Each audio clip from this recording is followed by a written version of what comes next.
The Monster with 21 Faces, a terrifying name indeed for this true crime rabbit hole.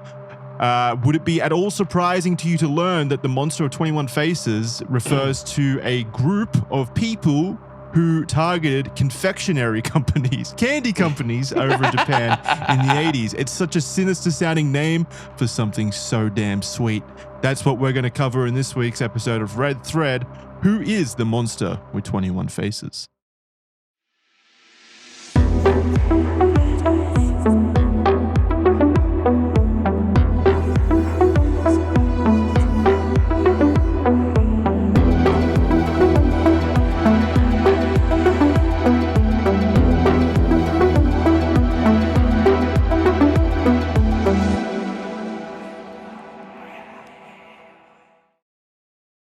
Jordan's one of those faces. Yep. But what are the other 20? Just you making different expressions, maybe. I don't know. The Monster with 21 I've got to faces. say, like, I'm pretty good at deception. I appear to be a Chinese man with glasses in my mid-40s, it seems. Mm-hmm. I'm killing it. I'm better than the girl in fucking Game of Thrones. Also, I'm really liking the fact that it's immediately just got a shot of Pocky. That's a nice little nostalgia. You're a big fan of Pocky, right? Oh, who isn't? You? No, I love Pocky. I fucking love Pocky. You can't disparage me like that. Pocky's great. Who doesn't like Pocky? Exactly. Who doesn't like Pocky? They're more of a monster than these 21 Faces, Cole. Yeah, maybe that's who they were. They just really didn't like Pocky. Let's find out. Novelist and literary critic Taro Hirai, also known as Edogawa Ranpo, helped pioneer the mystery and thriller genre in his home country of Japan, inspired by the likes of Edgar Allan Poe, which he took inspiration from for his pseudonym, which was Edogawa Ranpo. Yeah, okay, I get it. That is a pretty good pseudonym. Edogawa Ranpo. It's kind of like a combination of Edgar Allan Poe and Rambo, isn't it? It sounds like a racist caricature of what a Japanese Edgar Allan Poe would be. Yeah. It very much sounds quite mocking, doesn't it? It's just like, look at me, I'm Edgar Allan Poe. I'm an idiot that thinks ravens can talk. You know, like. He also took inspiration from Sir Arthur Conan Doyle and Japanese mystery writer Ruiko Kuroiwa, who wrote many mystery novels in his active years of 1923 to 1960, several including the character of Kogoro Akechi, a hero detective.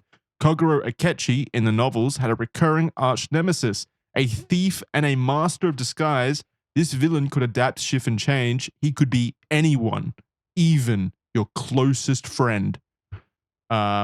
This enemy was named the Fiend with 20 Faces, which is astute listeners might already know or have picked up on the fact that that's one less face than the Monster with 21 Faces. So the Monster with 21 Faces had to one up this character, this fictional character from the 1950s, basically. King. I like this guy already. I think he's the hero. Mm-hmm. Everyone just doesn't understand his genius, but continue. This villain was the inspiration for the group that would go on to terrorize the country decades later, the group known as the Monster with 21 Faces.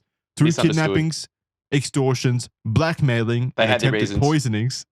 They had their reasons for attempted poisoning. There are plenty of good reasons. Yeah, well, they were attempting to poison. That was the reason. This anonymous group targeted the forgotten villains of society, confectionery companies like Glico and Morinaga and Co., who they terrified along with the rest of the country for 17 months. Even more terrifying, there was never any arrest despite a full police hunt, investigation, and even suspects being identified. It remains to this day one of Japan's most notorious unsolved crimes. Yeah, such a sinister period of Japanese history where you couldn't even trust your delicious Pocky without fear of being targeted by the 21 Faces, the Monster with 21 Faces. How could you survive, scary, Jordan? isn't it? I'd be dead for sure. I'd just risk it. I'd be like, this is a good way to go. Even if I did, I'd be like Brad Pitt's character in F1. If I die this way, what a way to die. Yeah, you're going, I'm flying, I'm seeing. It's so incredible. Oh, banana flavored. Oh, this truly is the F1 of confectionery.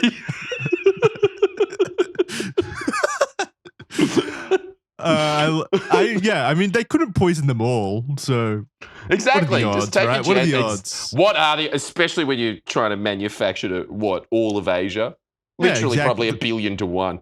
Yeah, they didn't have that much cyanide. Come on, guys. No, of course they didn't.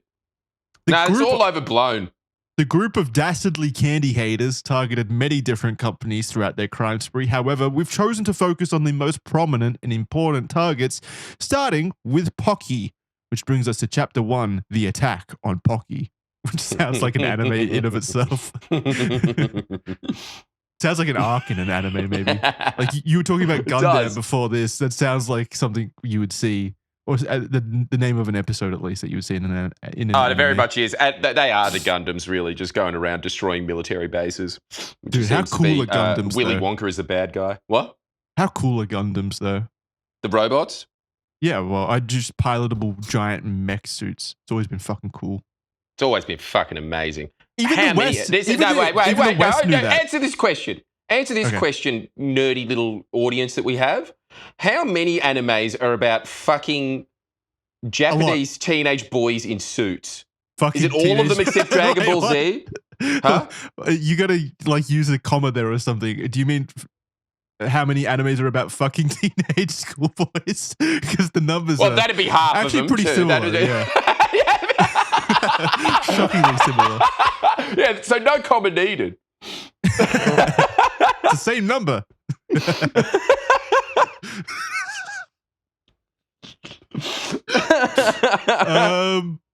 Yeah, I mean the Gundam part is cool. That's why I like the Western version of that, which is like Power Rangers, when you know all the suits come together. Power Rangers is the Western. Megazord. Yeah. Power Rangers is Japanese, Jackson. Power Rangers?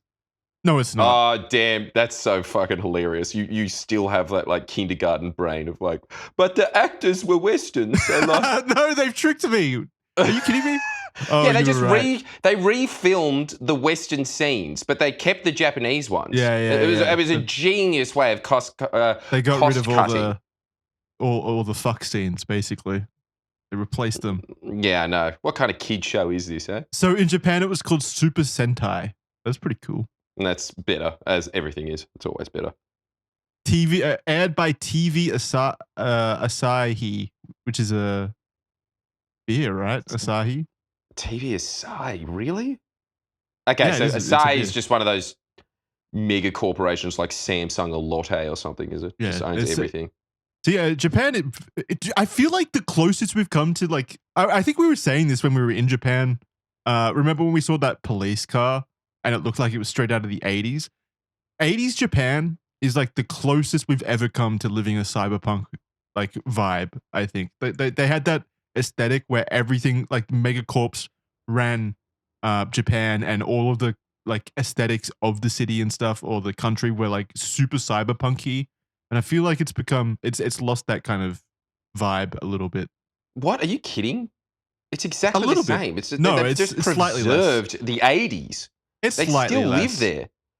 I'm sure it's slightly less 80s than the 80s, but it's actually more cyberpunk than the 80s because it has that 80s aesthetic that cyberpunk had, but it's also in the future now as well, which is that classic, we're just chucking in little points of machinery and computer programming as we go. They do just live in a cyberpunk dystopia. That is Japan. No, utopia.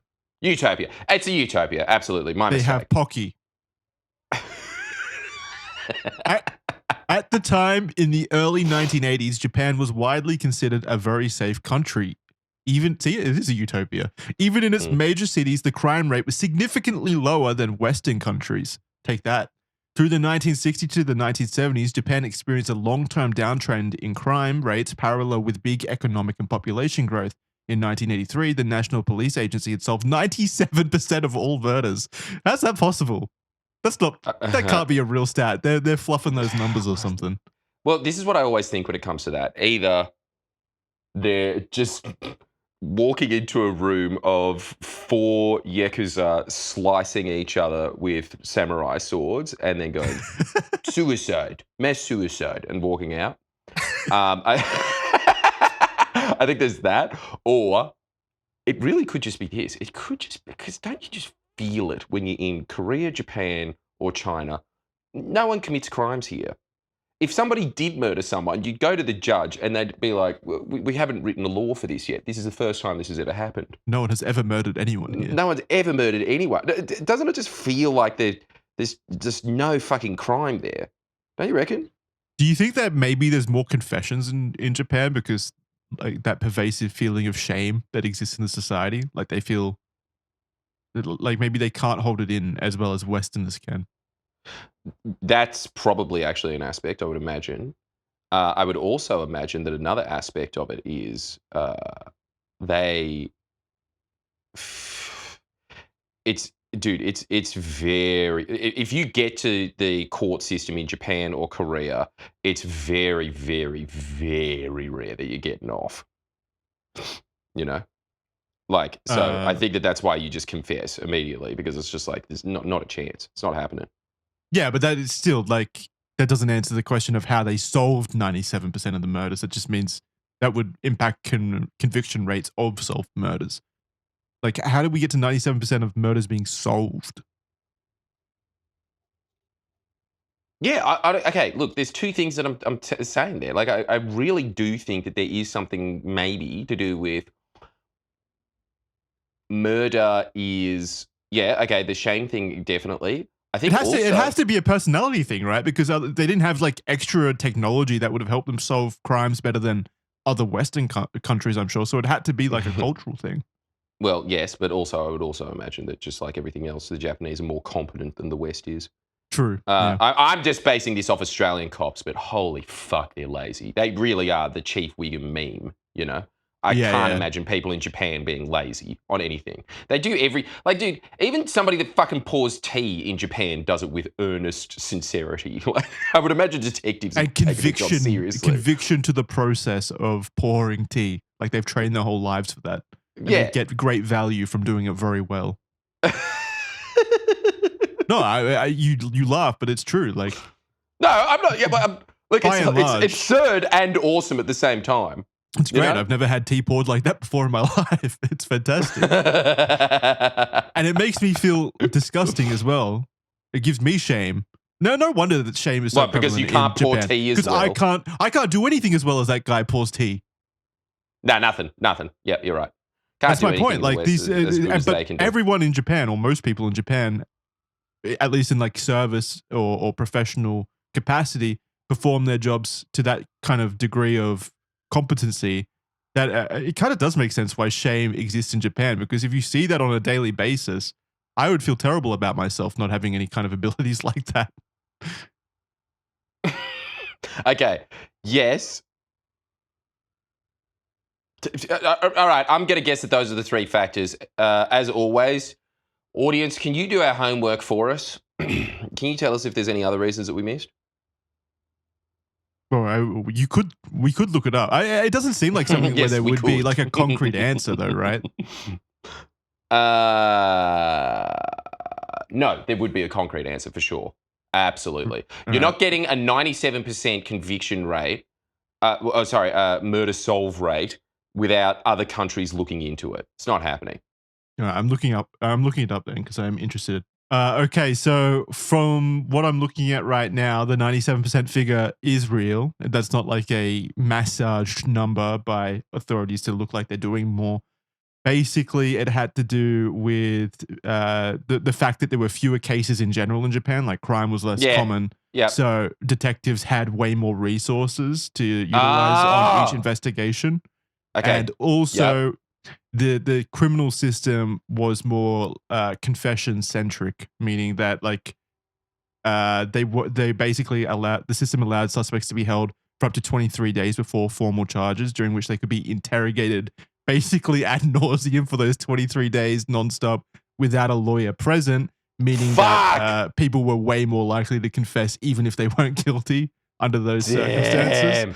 So the 97% solved is in quotation marks here, because a lot of those could be false confessions obviously, as well. I mean, they got those dumbasses to confess to the frozen yogurt shop murders. You can imagine 23 days of that in Japan. Yeah. The same that kind people of that created no lawyers, Shogun Society. Yeah. Yeah. No lawyers around. I'd be terrified. Like you don't even have the ability to request a lawyer or anything. You're just stuck there for 23 days to be interrogated endlessly by authority, which is already scary in Japan.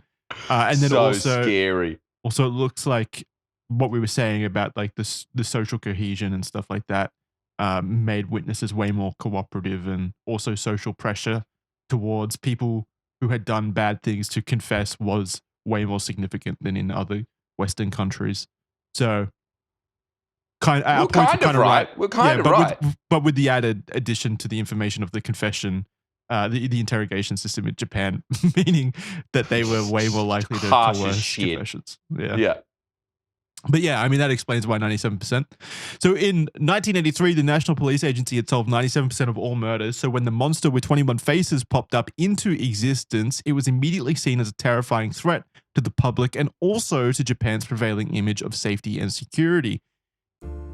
Getting sick is painful in so many ways, not least of all, painful in the amount of time it takes to find the right doctor to fix the issue that you're currently experiencing. That's where ZocDoc comes in, the sponsor of this week's episode. They're a fantastic tool that's designed to speed up the process of you booking a doctor's appointment as easily as it could possibly be. ZocDoc is a free app and website that helps you book high-quality in-network doctors so that you can find someone that you'll come to love. Which I know is a weird thing to say about a doctor, but when they're solving your issues, what word better describes that feeling than love? It is almost Valentine's Day after all. What better time to find a doctor than Valentine's Day? Seriously though, we're talking about ZocDoc having the ability to help you find and book in-network appointments with more than 150,000 providers across all 50 states in America. Whether you're looking for a dermatologist, a dentist, whatever the ones are that help your eyes,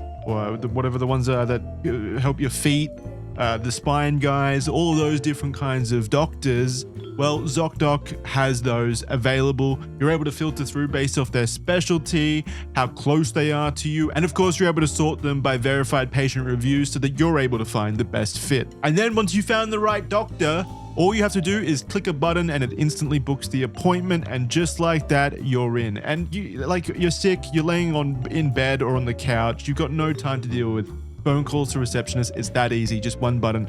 And appointments happen very quickly, typically within just 24 to 72 hours of booking, and you can even score same-day appointments. Let me put it this way, if I was sick right now, I'd use ZocDoc to book an appointment. So stop putting off those doctor's appointments today and go to ZocDoc.com/redthread to find and instantly book a doctor that you'll love today. That's ZocDoc.com/redthread, ZocDoc.com/redthread, and thank you to ZocDoc for sponsoring this message.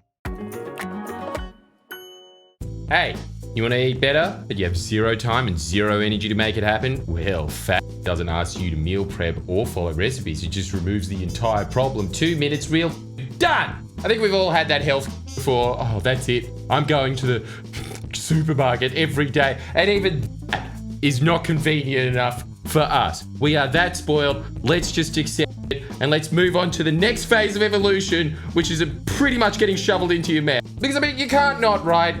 You're always on, you always need to work. That's why you need somebody else whose profession it is to feed you now, because Factor is ready-made by chefs, designed by dietitians, and delivered to your door. 2 for 1, right there. 3, I'll count the door as another profession. You heat it for 2 minutes and then you eat.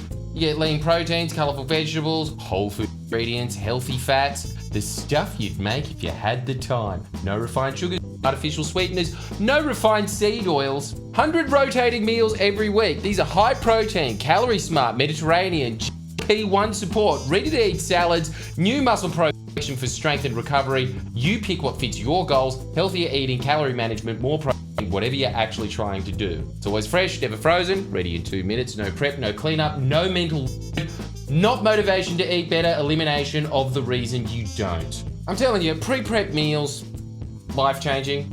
Head to factormeals.com/redthread50 off and use the code redthread50 off to get 50% off your first Factor box plus free breakfast for 1 year. Offer only valid for new Factor customers with code and qualifying auto renewing subscription purchase. Make healthier eating easy with Factor.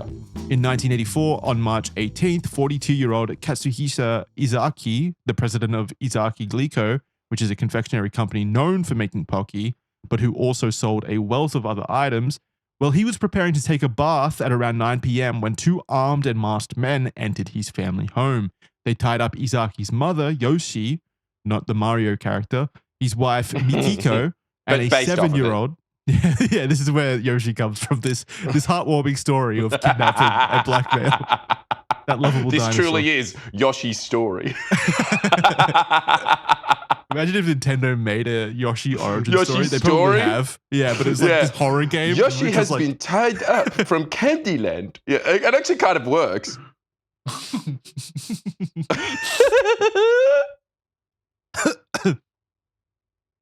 They tied up his wife Mikiko and 7-year-old, some sources also say 8-year-old, eldest daughter Mariko, refusing any money that his wife offered them, stating that their offering was irrelevant. They dragged the naked Izaki out of the house and into a car that they had waiting outside, driving him to a warehouse in Ibaraki, Osaka. Despite earlier telling his wife that money was irrelevant, the men demanded from Izaki 1 billion yen, which is approximately. Yeah, but how much is that? Like $100? Yeah, 8 million USD, which is still a lot. That's still a lot. Yeah, it's kind of good, I guess. Yeah. That's what, like 20 million Australian dollars. It's not bad. Yeah. And it's around 220 pounds of gold bullion. Izaki managed to escape 3 days later, breaking free from the ropes used to tie him up before running out of the warehouse barefoot to safety before his company could pay the ransom. However, he claimed to have never got a good look at the criminals. He had no idea who they were and could provide no clues or possibilities to what they looked like. The only information he was able to provide to law enforcement was that the existence of the ransom that they had demanded existed in the first place. For most of his time in captivity, Izaki had a bag tied over his head. As he was naked when taken, they gave him simple, basic clothes to change into and fed him crackers and cheese. That's not bad. I could go for some crackers and cheese as a hostage. Nah, I couldn't. That'd be torture for me. I'd rather. Why? Be You don't like crackers and cheese? Guys of the Taliban with a bunch of kebabs and falafels. That'd be good. You think that the Taliban is feeding people kebabs? What the fuck? Well, what else have they got? Not like bread, probably.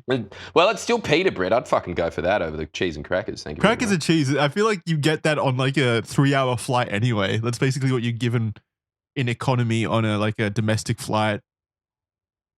Yeah, and I refuse to eat it there. I'm telling you, that is a torture worse to me than being trapped by ISIS. What is wrong with you? ISIS any day. Crackers and cheese is so good. I love crackers and cheese. Do you? Such a good little snack. You don't like Wallace and Gromit. What do you care so much about it? It's good. Why don't you like crackers and cheese?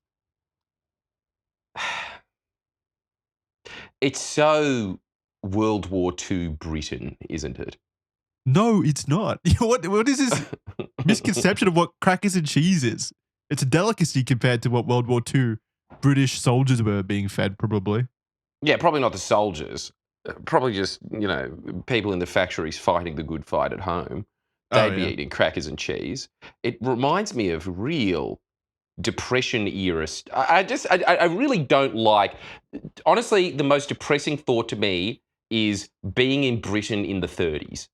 And anything that reminds me of that, I'm just like, no. So my taste buds can't handle it. You could literally just say being in Britain at all. I feel like full stop. Food in Britain has historically always been bad, even now. I know. Also the fact that they have something called the winter fuel pension. How fucking terrifying is that? What is that? Explain it to me. If you're poor there, the government gives you a subsidy so you can keep yourself warm in the winter, you can. It's like, it's such a fucked country. I'm so glad that our ancestors committed really horrible crimes by stealing cheese and crackers. Yeah. The moral of the story is the only way to get a better life than the one in Britain is to commit horrible crimes. It is. That's it. So these Japanese guys had the right answer. Yeah. That's how you get ahead in life. Commit crimes. Really scary crimes. Apparently, they told Izaki that his daughter was also being held, which was untrue and was only seemingly used to instill fear into the company president. When Izaki escaped, the group increased their torment. In the company car park, multiple vehicles were set alight. Then a container filled with hydrochloric acid, a corrosive substance, was sent to their warehouse, quickly followed by threatening letters. One such letter also arrived to the police on the 8th of April of that same year. And to note, when we read these, I'm going to read the letter right now, but you should know that there are different versions of the translated texts. But in general, the gist of the message remains the same. Of course, these are translated from Japanese to English, so your mileage may vary and you might miss out on some of the intricacies unless you're reading the native text. To quote, "To the Japanese police fools, are you stupid? There's so many of you. What on earth are you doing? If you are real pros, try catching me. There's too much handicap, so I will give you a hint. There's no fellows in the Izaki's relatives. There's no fellows in Nishinomiya police. There's no fellows in the flood fighting corps," which I assume, without any kind of knowledge of it, is like, what do you call them? Like the SES over here? Yeah, I think that sounds about right. Which is You've probably got something very similar in the United States, like the emergency response. Yeah, like kind of a civilian volunteer force that is deployed whenever there's a natural emergency or something like that. Yeah. Car I used is grey. Food was brought at Dai, which is a convenience store or a grocery store. If you want a new info, beg for it in the newspaper. After telling you all this, you should be able to catch me. If you don't, you are tax thieves. Shall I kidnap head director of the prefectural police? End quote. That's great. So the monster with 21 faces is just a concerned citizen who's testing the Japanese police force to make sure that they're utilizing his hard-earned taxpayer money appropriately. Isn't it great? It's so Asian. He's essentially giving the police an exam. And they're failing. And they're failing. At 97%. That 97% conviction rate or whatever isn't good enough for the monster with 21 faces. No, he's looking for an A+ and they're giving an A. It's not good enough. He's just a classic Asian dad. He is. And he's doing that. He's testing them by kidnapping people and potentially killing them. This mocking letter to the police told them information about the car that the kidnappers drove. For example, he described a grey vehicle, and he also directed them to the supermarket that the group went to where they bought food for Izaki while in their captivity, a store called Dai. And yet, it brought the police no closer to figuring out who these people actually were. While they were investigating and mulling over this letter, the media, specifically the newspapers Senkai and Mainichi, began to receive more letters, still mocking in tone and taunting in intent. One was received on the 23rd of April, 1984, which reads, quote, "To police fools, you shouldn't lie. If you lie, you steal. I also sent this to the Koshien police. Why are you lying? Don't hide things. Why are you complaining? You guys are having such a hard time, so I will give you a hint. I entered the factory from the side staff entrance. The typewriter we use is a pan writer. The plastic container used was a piece of street garbage. Signed, Monster with 21 Faces." End quote. So he's basically like the Zodiac killer, a less impressive or a less committed Zodiac killer, basically with these letters that he used to taunt the police and the media. Yeah, because it's got that real Japanese element to it, where it's not, let's solve a crossword puzzle together. It's really... No, it's just mocking. You are very shameful. You are not doing your job correctly. Shame on you. And that's the real issue here. That's the real issue. That's what it's actually incredible. He's like a parliamentary inquiry probe on, like a vigilante parliamentary inquiry probe. That's what this guy is. More taunts, more mocking, and more useless information for the Koshien police, and they signed off their nickname, Monster with 21 Faces. Another letter was sent to the media the same month, a short sentence, quote, "Dear dumb police officers, don't tell a lie. All crimes begin with a lie, as we say in Japan. Don't you know that?" End quote. He's such a dick. This is the greatest, he's incredible. Like, it's honestly, it's so insulting. Japanese. I love this story. It's not like the police had done nothing to try to capture these criminals. They blocked roads and tried to flush out the kidnappers. Tried to flush out the kidnappers from the area in an attempt to catch them possibly fleeing. It didn't work, however. In May, the following month, the threatening letters ramped up to new, terrifying heights. The monster with 21 faces claimed that they had laced some packets of Glico's candy products with cyanide. They didn't specify which Glico products had been laced. Quote, Glico is annoying, so I injected 2 with 0.05 grams of hydrogen cyanide in the stores in the area between Nagoya and Okayama. It's not enough to kill, but the target will be hospitalized. After eating Glico, let's go to the hospital. I like how it sounds like a mascot message there as well. Like he's the author of the letter is basically saying, like putting out a warning that if you've eaten Glico products previously or recently, then you should go to the hospital right now. But the way that they phrase it, or at least how the translation comes across, it's very like Japanese mascot-y. After eating Glico, let's go to the hospital. Really? Like yeah, that is. It sounds very mascot-y. It's very Japanese in tone. Isn't it? Quite bizarre. Almost like this was written by a Japanese person. Eat Glico and end up in the grave. Ooh, Jackson's uncovering the mystery. I think I've solved cops, take note. And then we get to the end of the document and it's actually like a white guy or something. I'm completely wrong, even on the most rudimentary, obvious thing. Signed, Monster with 21 Faces, end quote. The knock-on effect from this claim was immediate and widespread. Glico recalled all of their candy, they had to after all, and as such suffered massive loss. Profits plunged and approximately 1,000 workers lost their jobs as a result. It was around $21 million worth of product that was recalled, and all in all, from this single letter, the company suffered a loss of around $130 million in total. And it was all for nothing. The company found out a week later that it was just a hoax, a prank. Presumably, there was no evidence or any packets found that had been poisoned at all. Somehow, this prank had resulted in $130 million worth of losses and over 1,000 employees losing their jobs. And in the following weeks, there were more fires at the company property, but it all came to an end in June of that year. On the 26th of June, a letter was sent to the media. It was addressed to their fans, in quotation marks, throughout Japan. Quote, to our fans throughout Japan, we're satisfied. The president of Glico has already gone around with his head hanging down long enough. We would like to forgive him. In our group, there's a 4-year-old kid. Every day he cries for Glico. We also haven't eaten any for a long time, and we used to eat it all the time.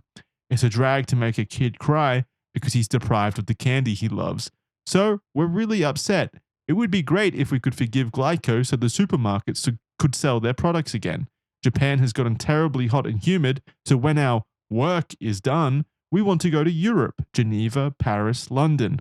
We'll be in one of those places. The police have done a good job. Hang in there and don't give up. Even Sherlock Holmes couldn't beat us. The monster with 21 faces. If you read the story, Kaijin Niumenso, translated to the fiend with 20 faces, you'll get a lot smarter. Let's bring Pocky, the traveler's friend, delicious Glico products. We're eating them too. See you in January of next year. End quote. It turned into like a corporate endorsement / sponsorship at the end there. Somehow. Did the ad money come through? This country's weird, isn't it? Like, there's no other country in the world that would make a crime like this. It's incredible. What's even more incredible is that this one letter led to $130 million of losses, basically. That is so insane. It also brings to question, why don't more people do this? not to encourage or endorse this, but like, imagine if you didn't like Nestle or something like that. Why wouldn't, like, what's stopping someone other than the law, obviously? But it seems like a very easy way to inflict an enormous amount of damage to a brand or company. No, it's incredible. At the very least, it's a great YouTube video. I committed grand corporate espionage. You know, like it's you have to. You're so right. Why is this the only example? No, it's not the only example, but also you would think. Okay, most effective example. Let's say that. You would think that like people would be crazy enough to routinely do this to companies. Honestly, like yes, they're going to get caught. But it's such an easy way to cause massive amounts of damage to these corporations. Totally. Apparently. And like, there's no defense against that as well. If a letter comes out being like, hey guys, I've injected cyanide into all of these Nestle products. Like, you have to take that seriously. You have to get all of that stock off the shelves and test it. Like, that's not a threat that people I should know. just Like if you go, lightly. like, as the president of Nestle has decided to call their bluff, we do not negotiate with terrorists. It's like Please consume. Continue consuming at exactly the same amount. Thank you. Yeah, you can't. It's like it's a foolproof strategy, really. Like, there's no You have defense to do against it. that. Nah. Like, if that letter becomes public and everyone's read it, and then the president of Nestle comes out and he's like, yeah, don't worry, guys, it's just a prank. I'm not going to fucking believe you. I'm not going to take you at face value. I'm not going to risk eating Nestle products now. I mean, for a like, bit. yeah, you really can't, as the president of a corporation, coming out and saying, no, our product is completely safe. Don't believe them. It's like, you're making it really hard. You're not in a great position to say this here, buddy. Yeah, but that's my point. There's no defense, right? No defense. No. What do you do? Put yourself in the shoes of a very evil man running Nestle right now, the world's most evil company. Like, what do you do in that situation? You go on like public televised television, publicly broadcasted television, and like show yourself eating random off the shelf Nestle product. I mean, they've done that in the past. That's always been a classic. But even then, that still wouldn't. There was a politician in Britain that, when there was mad cow disease happening, gave his daughter on air a beef burger, saying it's completely safe. So he didn't even eat it himself. He just gave it to his daughter. What a dick! I think they had a daddy-daughter burger day. I think they both did. But that was the whole statement. Yeah, you can do that. That's actually a pretty good way to go. You know what I'd say? It's not enough proof because there's not enough proof that, like, the only proof there is that specific one that he ate is not poisoned. Yes. So, I think it's more the imagery that goes with it. But yes, you're right. I think what I would do if I was in this situation is come out and say, yeah, we're taking this very seriously, but also I did hear a rumor that Hershey's is also getting cyanide in here. That's what I'd do. Yeah. Mutually assured destruction, take down the entire industry, go out swinging. Because it's just a bit like, well, fuck you. Like, come on, you're coming down on this ship too. That raises an interesting question, though. What about, you brought up corporate espionage. What if companies did this to each other? Ooh, that's a really... That's very cyberpunk. That is a genius business strategy. That is fucking genius. It's very cyberpunky. It's very cyberpunky, and I fully endorse Nestle doing it and Pizza Hut doing it to Domino's. They should all do it. They should all do that. Yeah, there's too much civility in corporations at the moment. It's just very... Don't you reckon if you heard a CEO doing that to their competitors, you'd think, what a boss, I'm investing. Yeah, what a... this guy is going to get results. He does not give a fuck. I want to be on the winning side. I want to eat that guy's candy because I know that everyone else's is poisoned because he's on the Candy is a dangerous game. Yeah. Well, speaking of which, Chapter 2, no candy is safe. The monster with 21 faces' next target was another confectionery company, this time a company named Morinaga, headquartered in Tokyo. Morinaga also had an extensive catalog of products, and their most prominent product is Haichu, which I think I know that, right? Haichu? It's a chewing gum, right? Yeah. Haichu. Yeah, I know that one.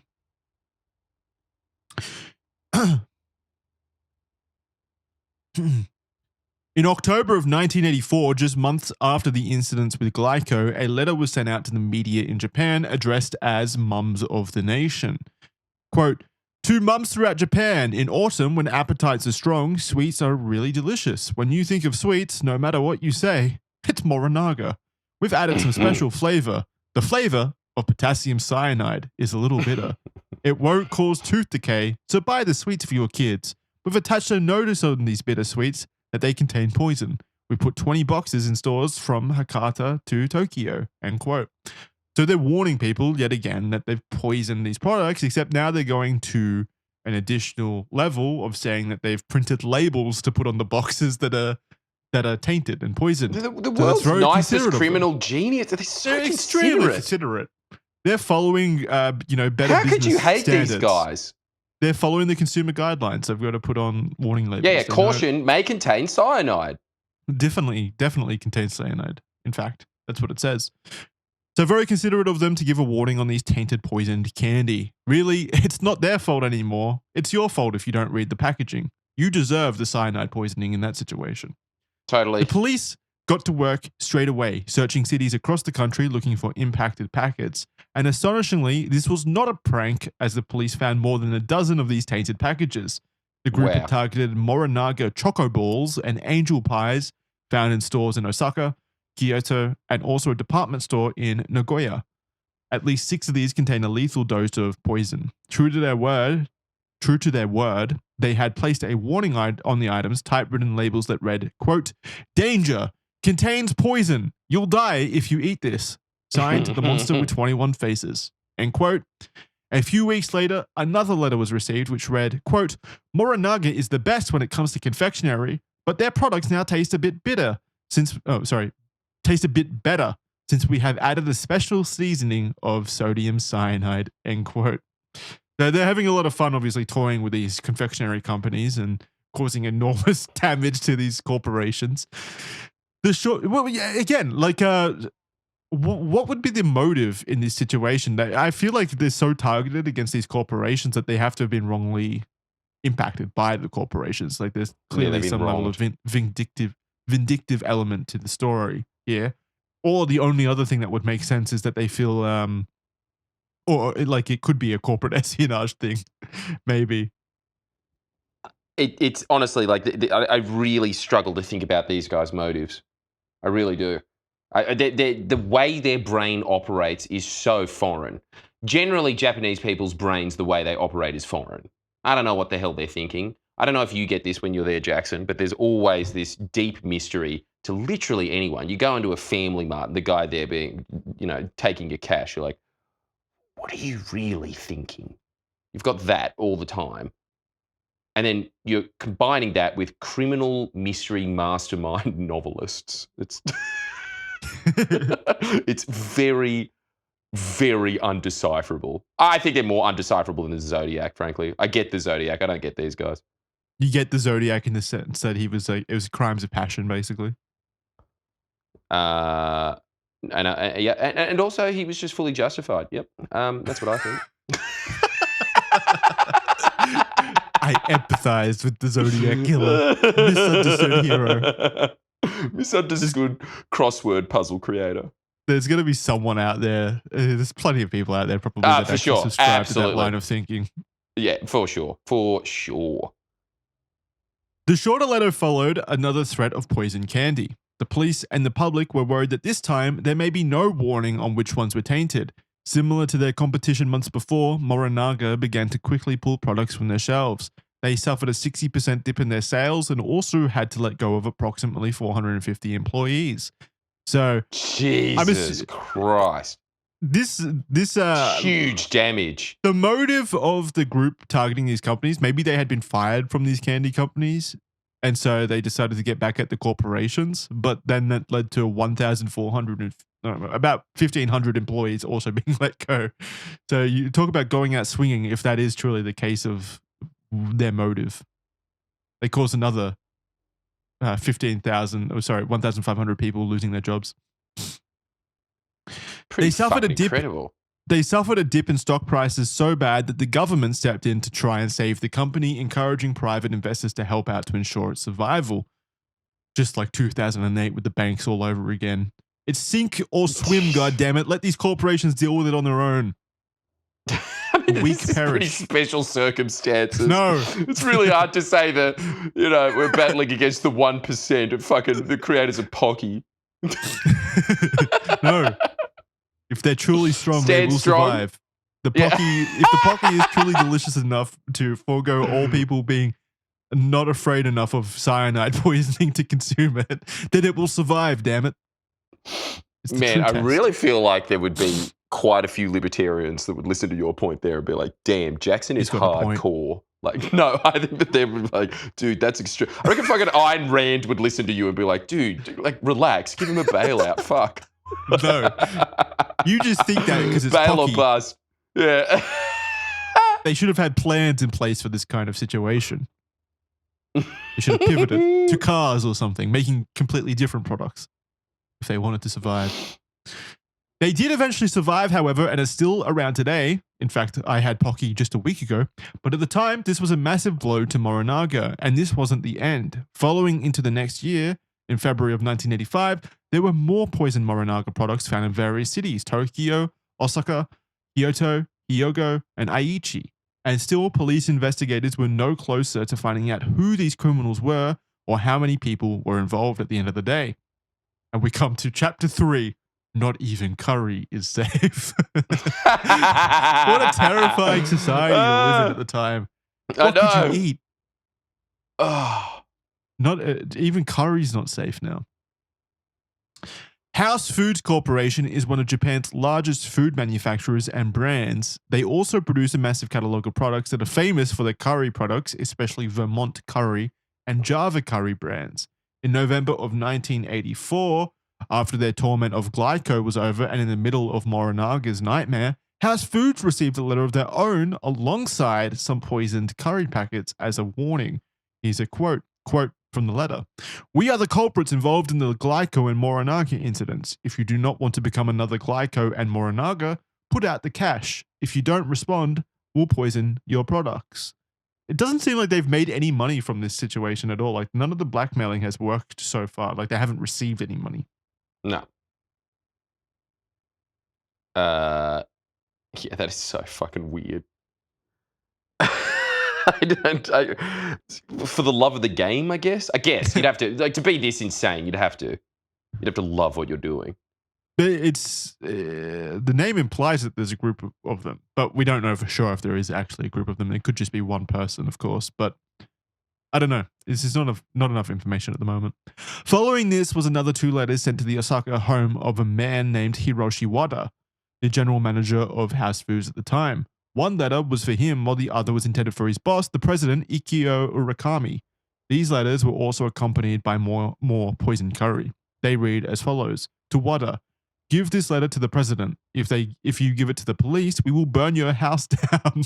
Do not use the phone. Police have tapped the phone. Do not use mail either. Show it to Urakami or Otsuka directly. Monster with 21 faces. End quote. And then we also have the letter to Urakami here, who was the president. Quote, "To Urakami, we sent you a tape before so you know that it's the real us. If you show this letter to the police, we will do the same as Glico and Morinaga. In 6 months, Morinaga will be destroyed. Glico didn't pay 60 million yen, so it is 600 million yen." But it was basically saying they lost 600 million yen. "Morinaga disobeyed us, so we raised it to 200 million yen. If they disobey us again, we will make it 400 million yen. You have to pay 100 million yen. Cheap, right? If we do a secret transaction, we won't tell to the police. Our mouths are more shut than those of the police. You are a seller in Osaka. You understand that what you need to do, right? Tell Kishimoto and get the money. If you collect the money in Tokyo and Osaka, police will know. Police control the banks. Phones are tapped too. They also visit you all the time too. If police find out, we will do the same as with Morinaga. Even if we don't put the poison in, supermarkets will listen to what we say," which is true. That's my point. They don't even have to put poison in these things at this point. Like, they can say, they're fine. Just say, "We can easily destroy your company. We have pistols, rifles, dynamite, hydrocyanic acid, and hydrochloric acid. The police only have pistols. We are stronger." They make a persuasive argument. The police need to invest in increasing their arsenal to include dynamite and hydrocyanic acid. And then that's the only way that they're going to be an equal match for the monster with 21 faces. That's such a funny sentence. Police only have pistols. It's not bad. Honestly, like, dude, they're quite persuasive. Also, on top of that, I think they're right. It is pretty cheap, the price. Yeah, I mean, dude, they're giving them good advice, really. Good financial advice. The issue with blackmail, of course, is you pay the fee, but that's never going to stop them from continuing to blackmail you. Yeah. So, like, yeah, if anything, you've proved that you're an easy mark. So, I don't know how blackmail ever works, honestly. Like once you understand that, unless like you've blackmailed them or you've kidnapped someone and that's the blackmail. Like I'll release X if you pay the money. Then feasibly that could That's make going sense to work. because you don't have once you let go of the leverage, then they do truly have nothing else to hold over you, of course. But when you're talking about things like this, where you're like, the one that always gets me is like you see in the modern age people being threatened like, I'll release your nudes. I've got your nudes. I've hacked your computer. I've got your nudes right now. If you don't pay me $500 or whatever, I'm going to send it to your parents or your mom on Facebook. Like you always see that the sextortion stuff now. Of course, that's such a terrifying thing. So I get why people do pay the $500, but they're not just going to delete that leverage. Of course not. They're going to keep hold of that and keep asking for $500 each time they need $500. Yep. I'm still paying it. Worth it. Really? Oh, actually, you know what? No, not me. Because look, if I've got a bunch of nudes that I'm sending on Tinder of me beating off or whatever to some squeeze, I don't care if my mum sees that. Yeah. Neither do you, Jackson. Okay. No. In fact, you actively posted it to your mum, so you're not a great example. I was gonna make a joke about you sending my mum your nudes or something like that, but I guess that's better. But also, I mean, the fact is, like, we live in the modern era, right? Sex is meant to have like very little shame at the moment. We all, well, I don't, but we all take nudes and stuff like that. We've all sexted before. We've all got that kind of stuff out there. I think that if I was in that situation and someone was blackmailing me with that, I'd be like, fuck you, I'll just post it myself. If you're gonna blackmail me and it's the risk is there of you releasing that kind of stuff, then I may as well just post it myself. It is the most Chad move. Take the power away from them. Posted. Yeah, I'm being threatened. Here it is. Fuck you. Yeah. Yeah, no, that's the way to do it. You kind of gotta, and plus you gotta kind of trust society that they like people would understand that you're being blackmailed and would also understand that literally everyone has a sex drive and sex and all that kind of stuff and has done that stuff in the past. Like if for everyone example, give you such props. Yeah, sorry, go on. If, for example, you did that, if you had to like go on Twitter and post your nutsack for whatever reason, like because you were being blackmailed. And have just actively, but yeah, anyway, go on.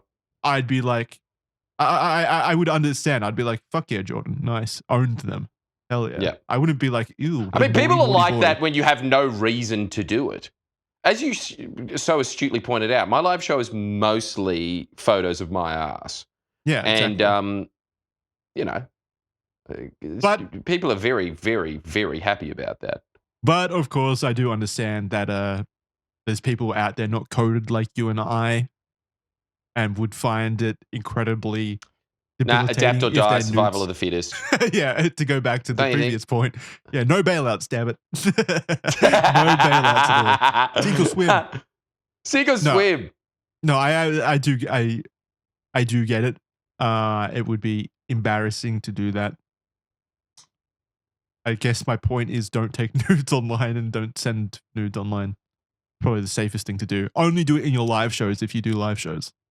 It's the safest way to do it. Maybe do it if you have an OnlyFans account. It probably would equate in you increasing your revenue. Well, at that point, if you've got an OnlyFans account and you're posting it, then the only imagine blackmailing an OnlyFans model. Exactly. I will leak nudes.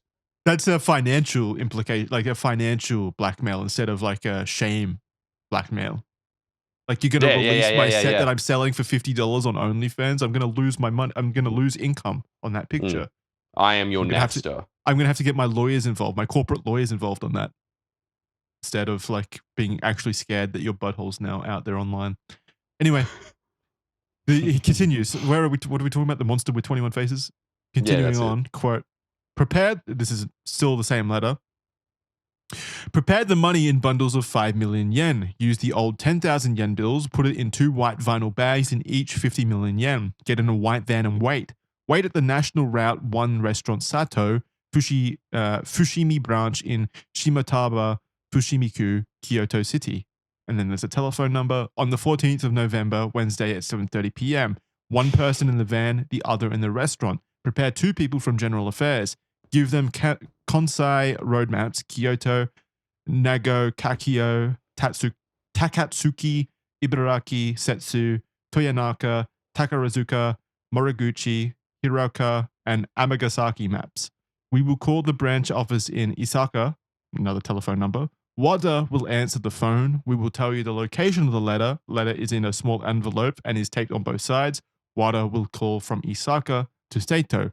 Prepare well. If you fail to deliver the money, we will call again. Do not tell the police. We will call the branch in Kita, Osaka on the 9th or 12th of November. If you pay the money, we will play NHK's news voice. Say the words written below. Quote, this is House Foods Kita, Osaka. Branch director is not here, so call again tomorrow afternoon. End quote. Do your board of directors meeting as usual so that the police don't suspect anything. If you disobey us, someone of our people among the police will call us and let us know. If you disobey us, we will destroy your company. Wada will kill president and vice president. House's curry is spicy. It has 1 gram of hydrocyanic acid. If you think we are lying, go to the pharmacy and buy silver nitrate and try to dissolve the hydrocyanic acid in water. It will turn white. Monster with 21 faces. End quote. So lengthy instructions there on how to complete the blackmail operation and hand over the money. They're thorough. They're getting the job done, hey?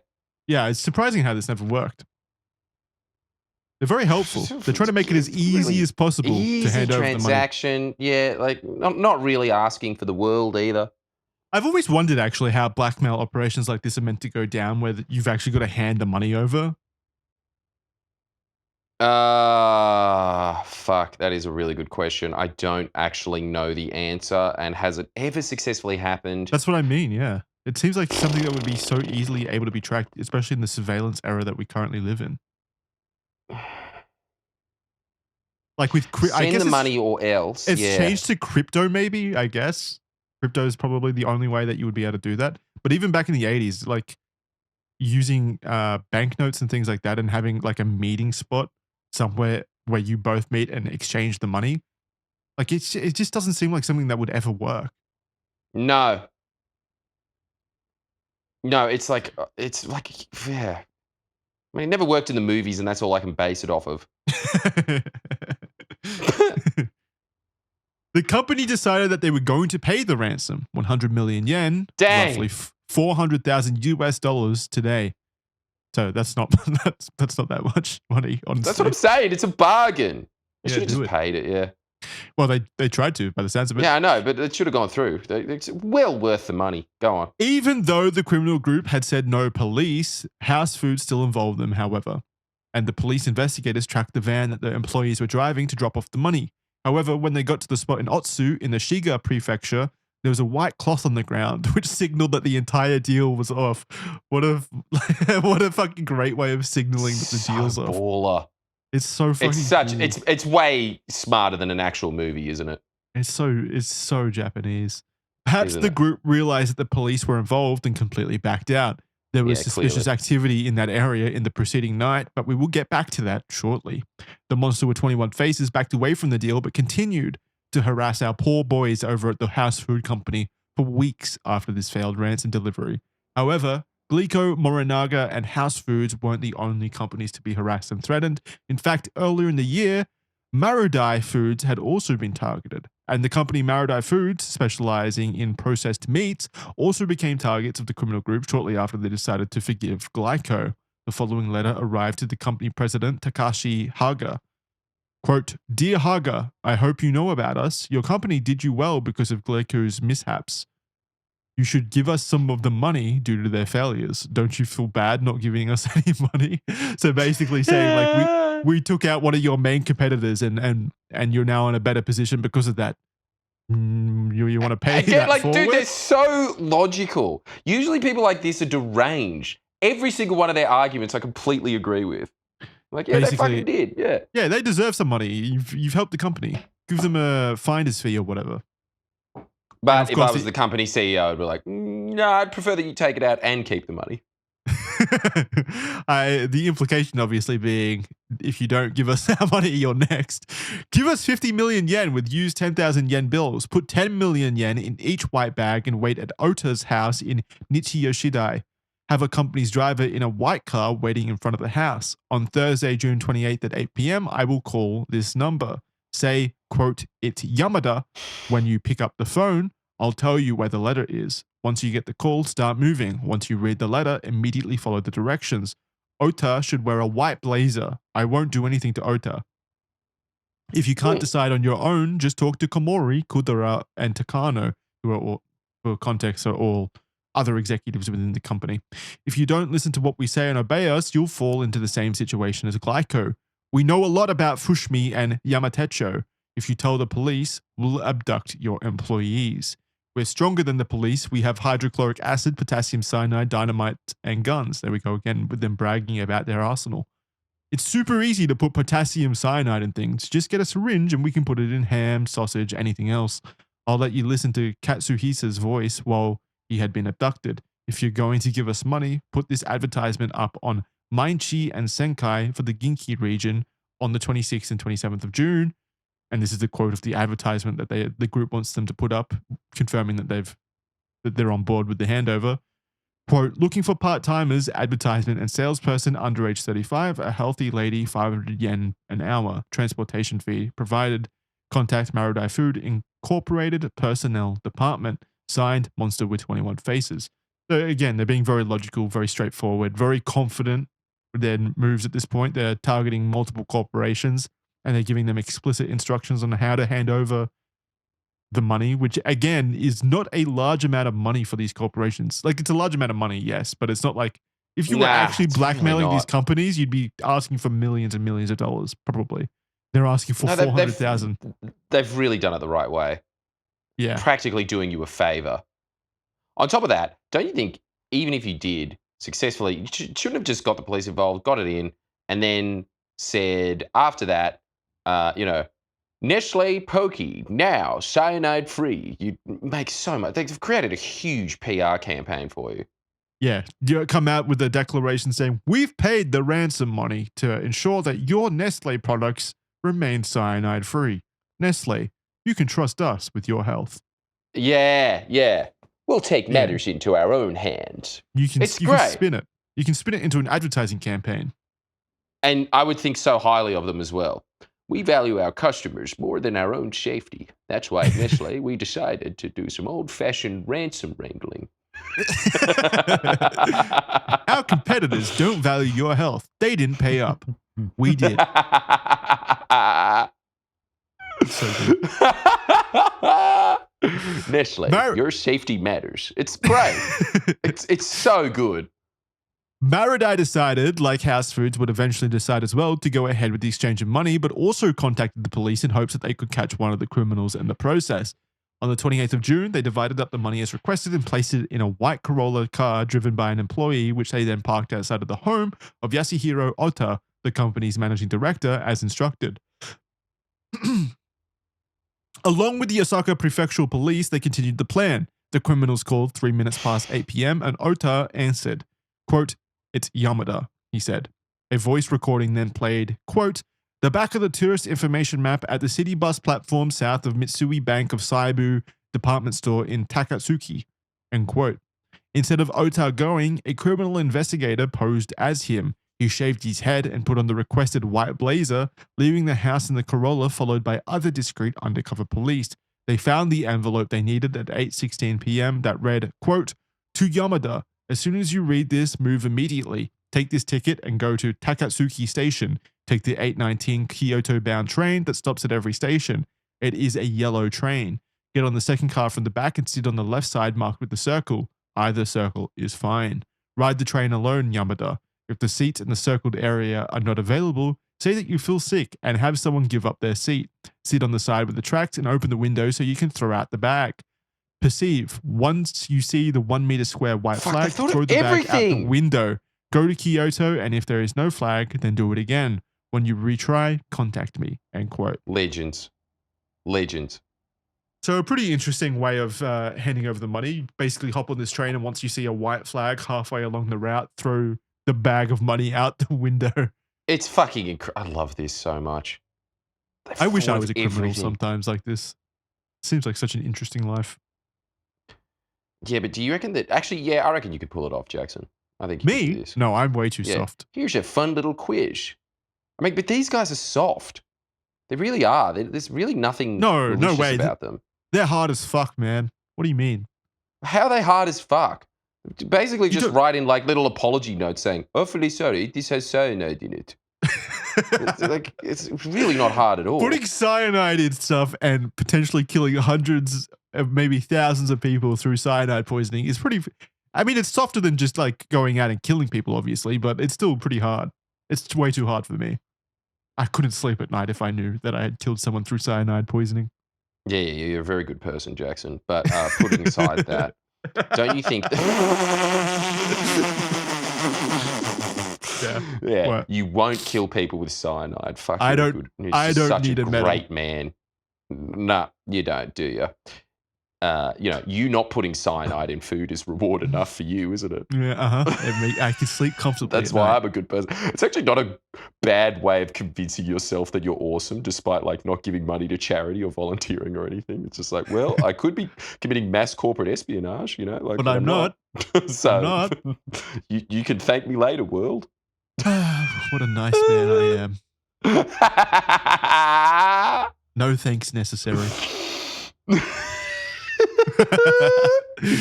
The thanks I get is inspiring others to be as good as me. There was also a diagram of the train cars circled with the seats they wanted Ota to sit in. As they had said before, there was also a recording of Katsuhisa Izaki's voice on tape and train tickets already paid for. They were deliberately late for the intended train, having to take the one 6 minutes later instead, and 7 undercover cops followed on board. Instead of following the letter's instructions, they got onto the wrong train car in an attempt to force out any suspicious persons looking for the money and Ota as well. And suspicious people they saw, indeed. Interesting. Oh, that's it. I was expecting oh my God, what the fuck? I can't believe it. Were you? For that? I was hoping for it.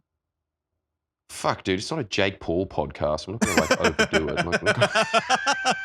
No, you need to. Yo! Yeah, there Cat, you go. Yo. Yeah. You need to look like a sex doll. For Open real? your mouth. Yo. Damn, dude. Yeah. No, bruh. Huh? Oh, I said even my damn dude was way too low energy. Yeah, but you don't have much energy to give, do you, Jackson? I know. It takes a lot of energy being as good and heroic as I am, not poisoning people. Chapter 4. Oh, is that why? Okay, I never realized how drained you are. Fuck, you're a good man. Sorry, I forgot. My mistake. I forgot what a great human being you are, Jackson. That's my fault. You need to tell me routinely, otherwise my energy will be sapped. I need the praise, but I also don't need it because I'm so good. But I need it too. Chapter 4, The Suspects. The police threw a lot of resources into this case as the damage to the Japanese people was already immense. All of the officers not involved in more important cases were reassigned to the investigation. Tens of thousands of tips and persons of interest were sorted through and investigated thoroughly, but yet there was no arrest ever made, even to this day. Let's start with the first failed ransom on June 28, 1984 with Maridai Foods. We come to the first suspect, the Fox-Eyed Man. Named after his notable eyes. Name. He's it is a great name. Named after his notable eyes, sharp, distinctive, and fox-like, the Fox-Eyed Man is one of the main suspects in the case. Estimated to be middle-aged, he was first seen the night of the Maridai Foods drop-off. The instructions said that there would be a white flag displayed along the train tracks, indicating where to drop the money, but the undercover police never saw it. They did, however, notice a suspicious-looking man on the train, the Fox-Eyed Man. They noticed him located in the train car behind the one with the undercover cop carrying the money, and they immediately noted that he was acting suspicious, walking around constantly, stretching, and appearing very restless. Seemingly not noticing the undercover police, the Fox-Eyed Man appeared to spot the bag carrying the cash through a glass window, where he then watched it intently. He never did anything that justified the police interfering and questioning him, however. They felt he was suspicious and possibly there to scope out the ransom delivery and check if it went smoothly, but he did not do anything illegal or arrest-worthy. The officers watching him also did not want to broadcast it over the radio in case the message was heard. As the flag was not seen, the money did not get thrown. When the train arrived at Kyoto Station, the undercover officers exited, noting that the Fox-Eyed Man and another passenger with a radio exited also. They had noted that the man with the radio before They had noted the man with the radio before, as it was strange at the time for someone to be carrying a large radio with an antenna. That is a pretty fucking strange image, like a fucking radio operator there listening into most unusual behavior. Not suspicious at all. Carrying around a giant ham radio. Ham radio, listening to like police conversations and stuff. Yeah. Not suspicious. This is my hobby. Yeah. What's he listening to? Like fucking Katy Perry on there? I doubt it. He's not listening to the top Hot 100 or whatever. Maybe he actually was. Just by random coincidence. He found like a time vortex that sent Katy Perry songs back into the past, into the 80s. Yeah, actually, the story is far more impressive than him being the mastermind of this criminal thing. He is a time traveler. Yeah, of course. And a time traveler that decides that ham radio is the best form of technology. He uses his time travel powers to go back in time and use inferior technology to listen to Katy Perry. Yeah, and like, God, fuck me. We were at the beginning of this thinking this is cyberpunk. It just immediately got very fucking steampunk, didn't it? Yeah, we're going in both directions. This is where timelines converge. Hang on, what is a steampunk Japanese anime? Like, I don't know if is Japan known for steampunk vibes? I thought that was like who's known for steampunk vibes then? I feel like that's a European/Western thing. Oh, is it? Yeah, because it's an offshoot from like Victorian era, industrial age England, right? Like that's the entire vibe. Yeah, but cyberpunk isn't a fucking. Cyberpunk is completely different. Yeah, but it didn't happen, did it? It's based off of something that happened. Yes. Back in the 1850s, it was incredibly technologically evolved and we lived in a cyberpunk society. And now. Fuck, they were right. They were right to close off from the rest of the world, weren't they? They really had something. Yeah. Asian Atlantis. Very intelligent. Where was I? We were talking about the radio, weren't we? Although suspicious, they could not follow the man with the radio, only having enough officers to keep track of the money and the fox-eyed man who was himself now following the money through the station. Even as the officer carrying the money went into a bathroom, the fox-eyed man stayed close, waiting from a distance. An officer called into their station multiple times and asked for advice on what to do and if they could stop him, but they were not allowed to. They were told not to arrest him. He had not touched the money yet, nor had he done anything illegal. The officer with the bag purchased a return ticket and went and sat at the platform, and the fox-eyed man followed as well, then boarded the same train in a different car. I mean, that's suspicious as fuck. Right? Like he's so fucking suspicious. Following the money intently. He got off the train, and then immediately hopped on another train, the same train. I mean, yeah, he's guilty. That's clearly he's clearly involved. It must be so frustrating being a cop, honestly. Yeah. There must be so many times where it's like, I know exactly what you're doing. It's like, nah. But I can't act on it yet.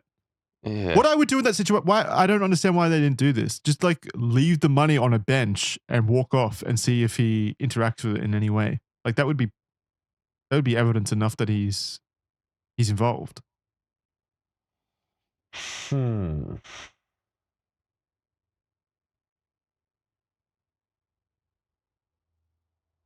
I wonder why the fuck they didn't do that. There's got to be a reason, right? Like these guys actually do sound like they're competent cops. Enough, yeah. Yeah.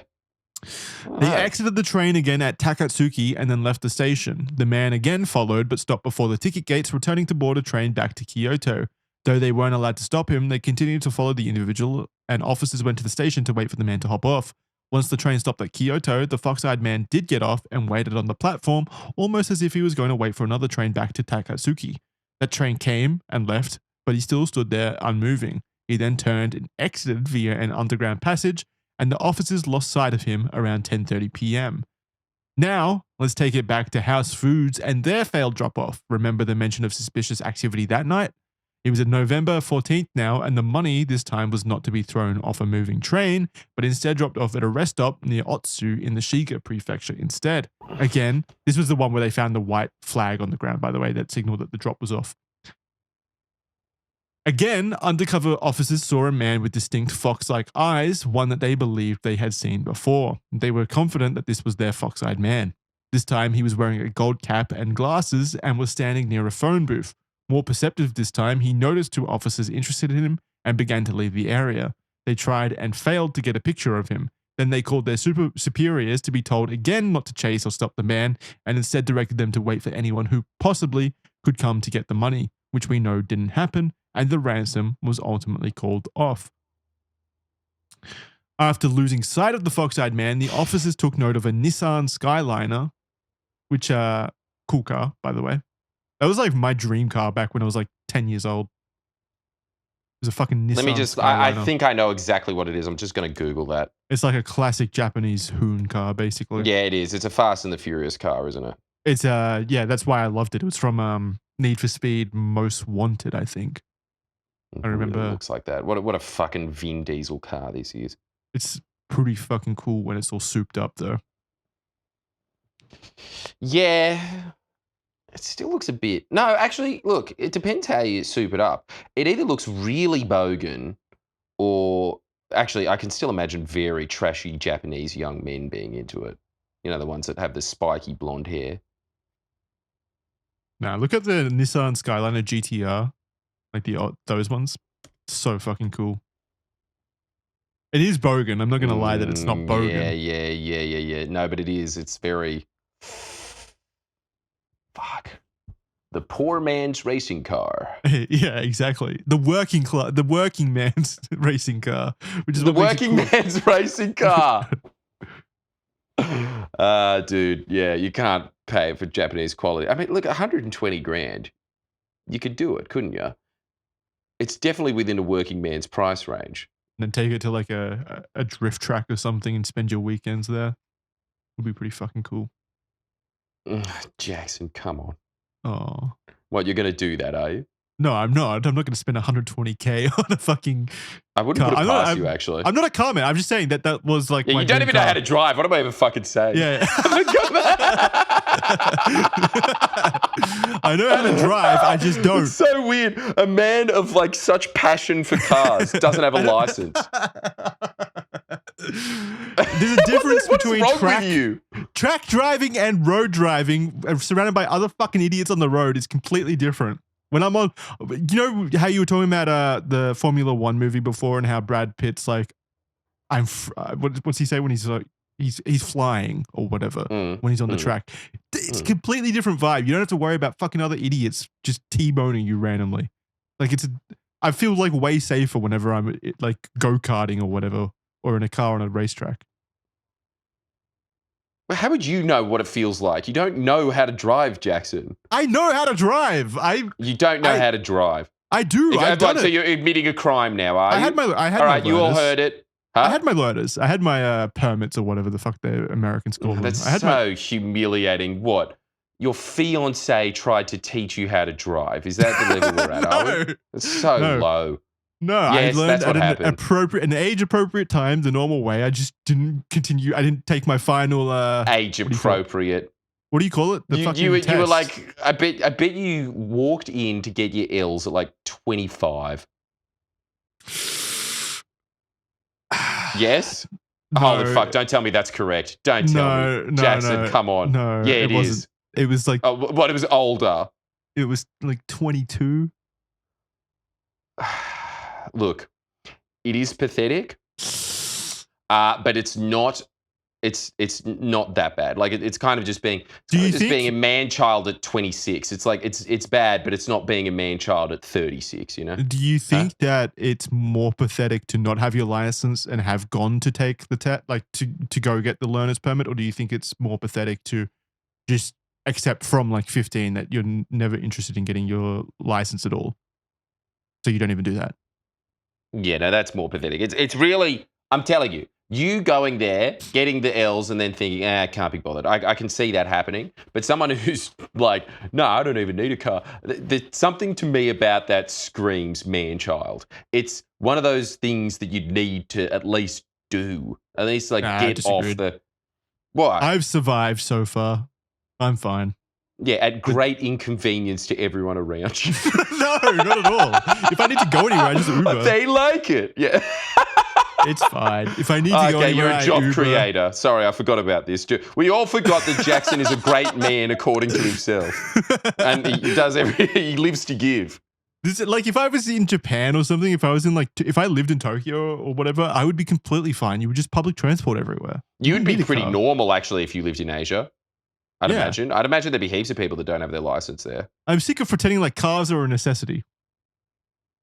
Yeah, but you're also sitting there fantasizing about GTRs being like, oh yeah, she'd be a mean one to drive. And it's like, you don't know how to drive. On a track. I do know how to drive. I don't know why you keep saying that. No, because you don't. You really I don't. do. You literally don't. I do. And I'm actually good at it. I'll brag about that. I'm pretty good at it. You don't have a license. I'm you can't pretty be good at it. I've won a lot of races in my day. In your go-karting days. Yeah, in my go-karting days. Okay, you do realize this is the same as bragging, I'm sick at mini golf. Yeah, exactly. And I do brag about that as well. I know, for fuck's sake. Okay, this is so infuriating. This is the first time I've ever talked to someone who's more of a mean child than I am. It's like indisputable. I rock at mini golf and go-karting. This is Jackson's flexes in life, everyone. It's pretty good. Hey, I get laid. Okay, so you are the Brad Pitt character of like Brisbane's go-go circuits. I've never gone to Brisbane's go-go circuits, but okay, so you're not even in the F1 leagues. You're in the fucking F4 leagues of go-karting. You need millions of dollars to be in the Fs. I'm not in any of the Fs. No. I'm saying like the go-kart equivalent, that's you. Like you're really bragging about beating a bunch of rural 10-year-olds. I don't race against 10-year-olds whenever I've raced. I've raced against my own age bracket, let's say. So. What, like it's like corporate events or something. It's just you in there with your shitty little helmet being like, who wants to drag race? Honestly, the 10-year-olds would probably like smash us. Probably. 10-year-olds are built for that, given their weight. Who are you versing? Just friends whenever I've been to the tracks and stuff, other people on the tracks at the time. But it's usually adults. Such a hilarious brag. It's not a brag. I'm just saying. You on the go-kart track. I know how to drive. It's just a fact, is it? I know how to drive road cars as well, like actual proper big boy cars. I know how to drive them as well. Dude, it's very much my girlfriend lives in another city. I swear, dude. I doubt it. Like, I swear. do. I swear, dude. I just choose not to.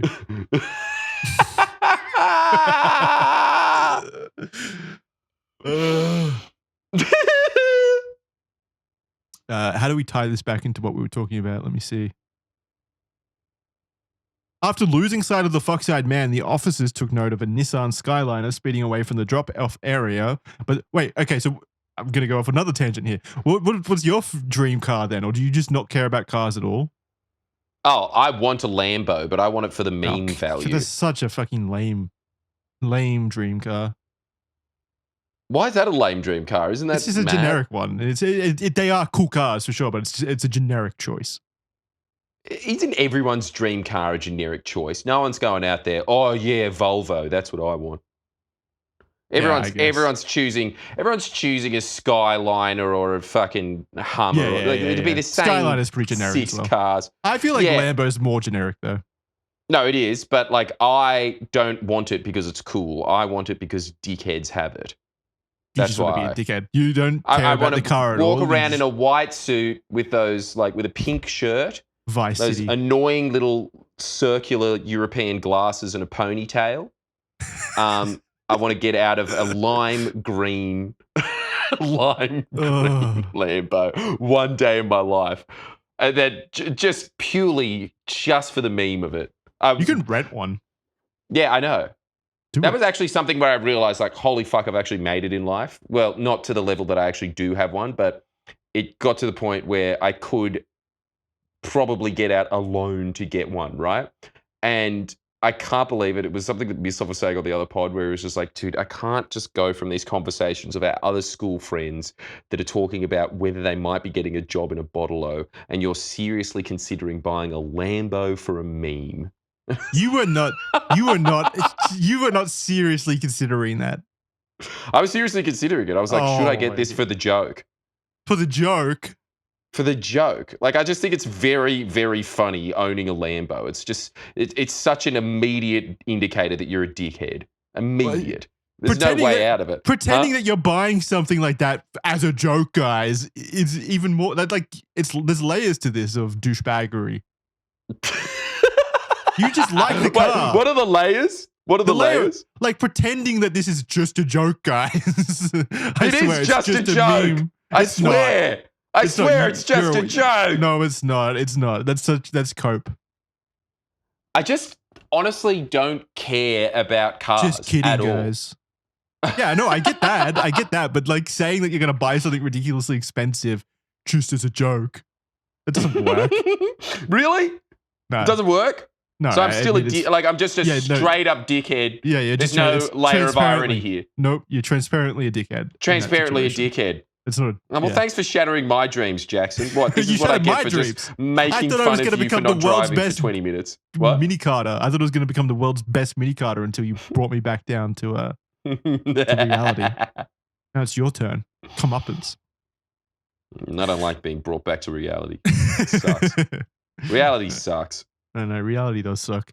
Approximately an hour later, a Shiga police officer who was not involved with that night's operation approached a Nissan Skyliner that had no headlights on while the car's engine was on. The driver, still inside the car, was the fox-eyed man. Involved yet again. He had headphones on with a wireless receiver. He was so shocked to see the officer that he instantly hit the gas and sped away, with the officer unable to chase. The car, which had been stolen that day, was later found abandoned nearby a train station. Inside, police located radio equipment that was able to listen in to police communication. Ultimately, this was the last time the fox-eyed man was spotted at the scene of the crime. However, it wasn't the last time the fox-eyed man would be talked about.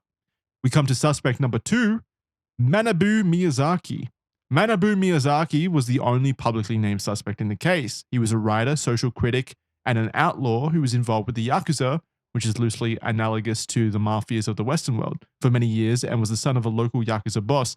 Also, by the way, the fact that he's a writer is interesting, and a social critic is interesting because obviously that ties in with the fact that he chose an alibi, The Monster with 21 Faces, which has a literary, connection. So the fact that he's a writer is pretty interesting.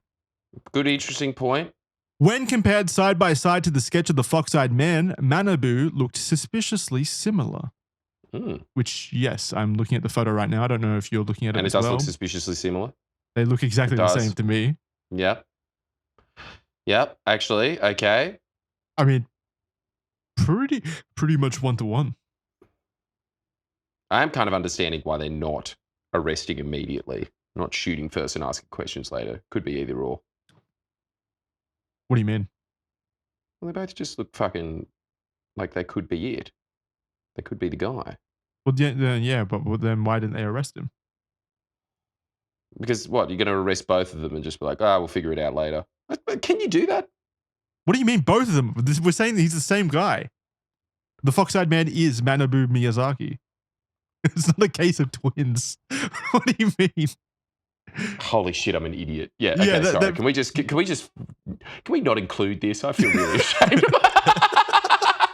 The fox-eyed man, there is a sketch. Such a dumbass. It's a sketch of the police. Stupid. You thought it was like twins? It was like, it's a different man. He's from a different universe. They just look the same.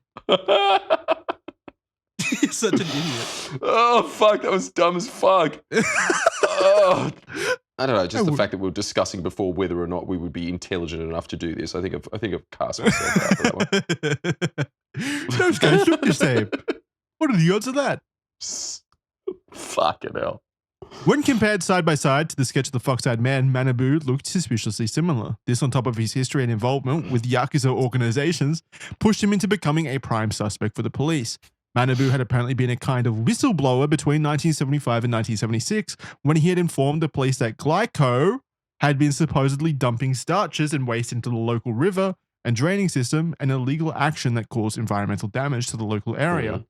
He always denied his involvement in the case and provided police with alibis for the ransom days that were convincing enough for him to never be charged.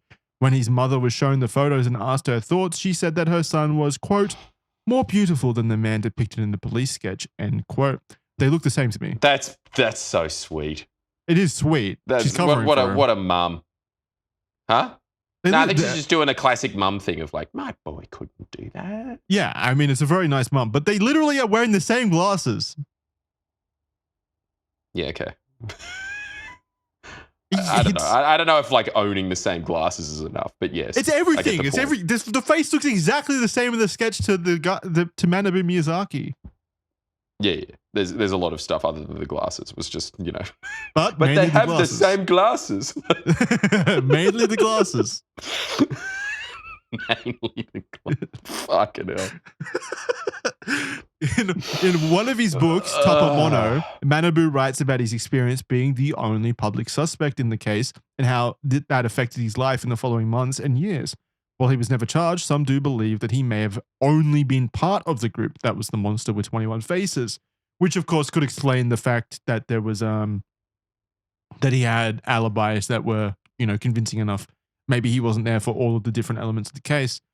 So the fact that there could be multiple people involved with the group means that he could realistically have an alibi while still being part of the group. While he was never charged, some do believe that he may have. I already read that.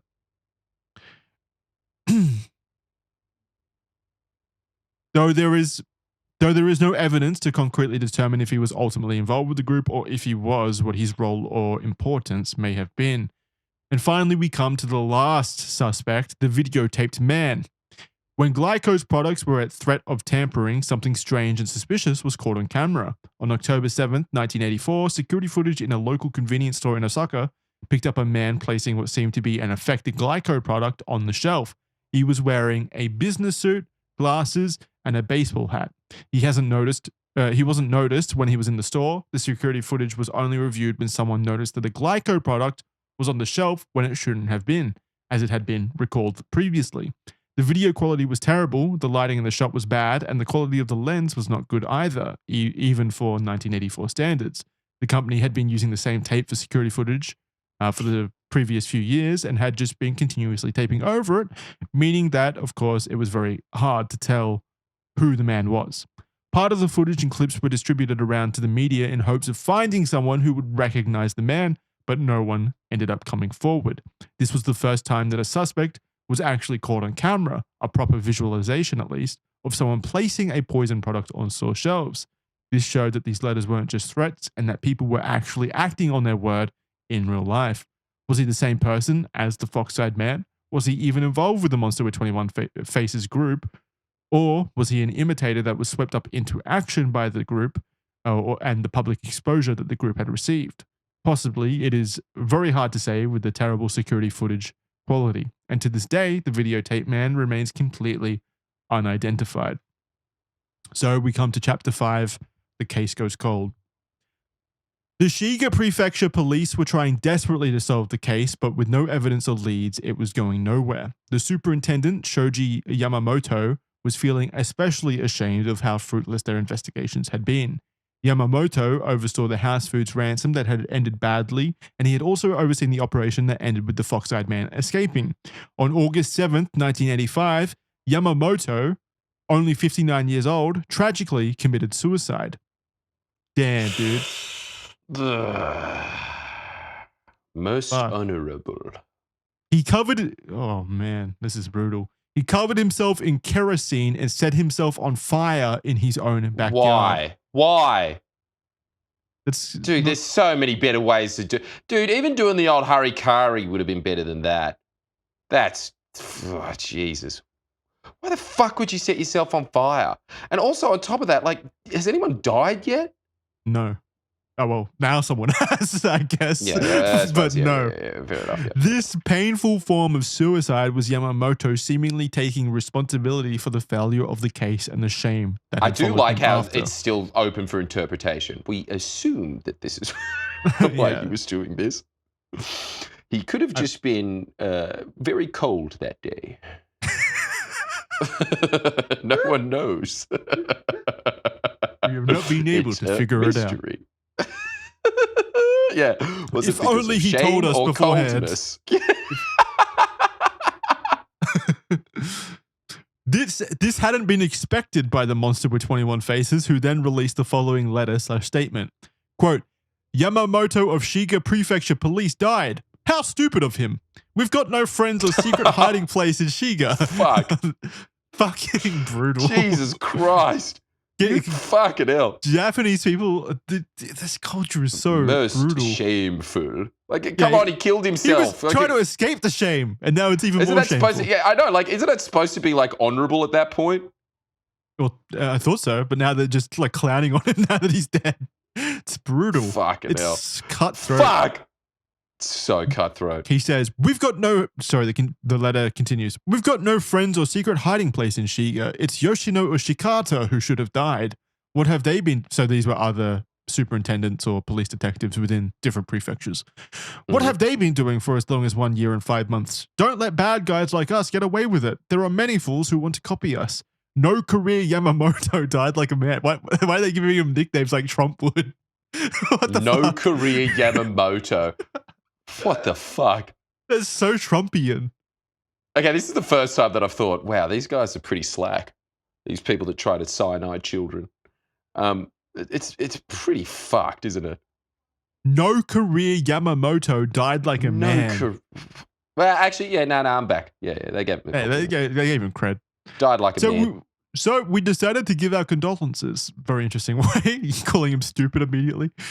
We decided to forget about torturing food-making companies. If anyone blackmails any food-making companies, it is not us, but someone copying us. We are bad guys. That means we've got more to do than bullying companies. It's fun to lead a bad man's life. Monster with 21 faces. And then that was it. The group or man or duo of the Monster with 21 faces was never heard of or seen again. Their downfall, if any, was brought on by Yamamoto's suicide, a form of twisted irony. So he couldn't solve the case. He couldn't solve the case by actually doing police work, like solving it that way. But he did solve it technically by committing suicide because it at least stopped them from continuing to torment food companies. Jesus, isn't that incredible? What is the mentality behind Japanese and killing themselves? I'll never understand it. I suppose you just won't understand it unless you're Japanese. No, it's an insane cultural deviation. But like, it does also have that aspect where it's like, it's psycho. It's like a lot of things in Japan where it's like, okay, you've really taken it to the nth degree, but damn, props for taking it to the nth degree. Well, they probably think that not to Uno reverse card you, but they probably think you're psycho for not committing suicide or feeling shame whenever you failed at something. No, I think that they think that I'm a spineless little worm, and they're right. I am a little wiggly squiggly worm. An alive wriggly worm. And so since and then, squiggly. Since then, there has been no progression in the case over the years. Still up for debate whether he killed himself to stay warm or what. We had no progression on the case. No progression of that either. Far out. The main suspect, Manibu Miyazaki, leave a note next time. Fuck. Yeah. Died in March of 20. Yeah, he had it on him. The main suspect, Manibu. Oh, crap, I should have thought about this. My letter.